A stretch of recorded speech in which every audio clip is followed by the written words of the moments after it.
Technical Corner.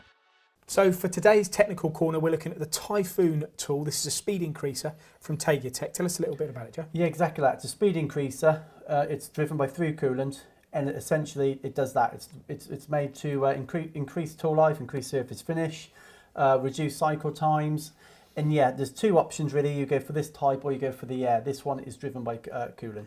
So going kind of a step back, what we're going to be doing is we're going to be adding this into our ATC. Can it go into our tool absolutely. changer? It comes with a straight shank, HSK, Capto, all the usual. So the machine, if you're talking about the through spindle coolant one, you have to have a machine that's obviously got through spindle coolant. Yeah, but anything north of 18k, 18 bar rather is what they would recommend. The more bar you get, the faster the speed increase will go. The biggest question for me, and I'm sure others will be thinking, is what about the power and the speed here? I mean, can you do a difficult milling operation with a speed increaser? Well, you can. Like this? You would normally use this for like etching, for engraving, for ball nose finish is a great one, drilling small diameters.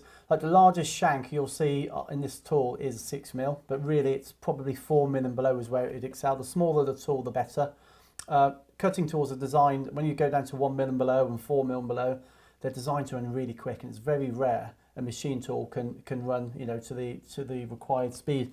We've recently done this at Norjan Engineers down in the south coast, and they actually had an 18k spindle, which is pretty quick, isn't it? 18k, and it was an 8-hour cycle time. But using this technology, they actually got it up to 50,000 RPM, and it was 4 hours. It's actually less than 4 hours, so they reduced the cycle time by more than 50%.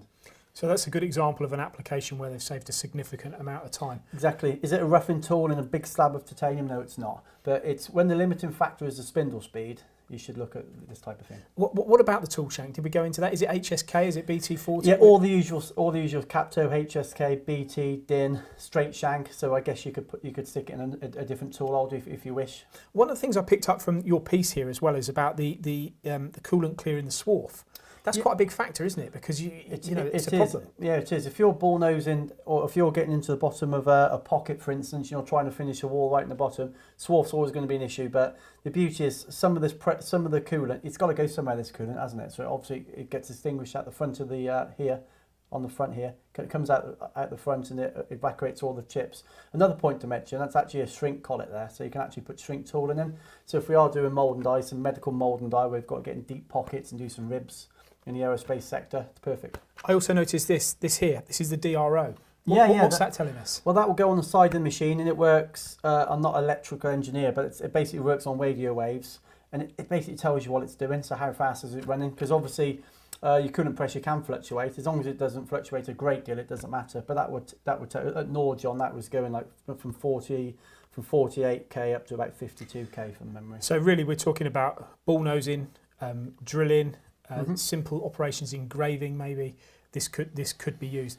I want to stress as well though, this isn't a replacement for a high-speed machining centre. It's very important to put that point across. You can buy machining centres with 18, 30,000, 40,000 spindles or whatever they might be. That is going to be different to using one of these tools. Yeah, if you're doing the same job day in day out, you're probably going to spec a 50k spindle. I know there's not many out there, but you're going to spec a high-speed spindle machine tool.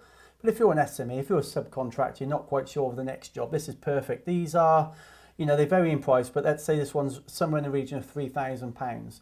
Another point to mention, this is going at 50,000 RPM. Your machine tool's running at 0.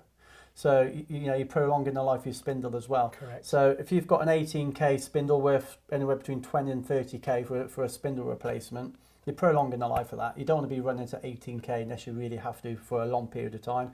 So, you can have 2 or 3 of these. You can, if you're doing a 3mm ball nose and a 2mm then a 1mm, you could have 3 of these at the price and just stick them in your tool changer. You're going to have more work for a let's say a machining centre that's got 12,000 RPM than you potentially are one that's going to need something machine at 50,000. So you buy the machining centre and add this to it.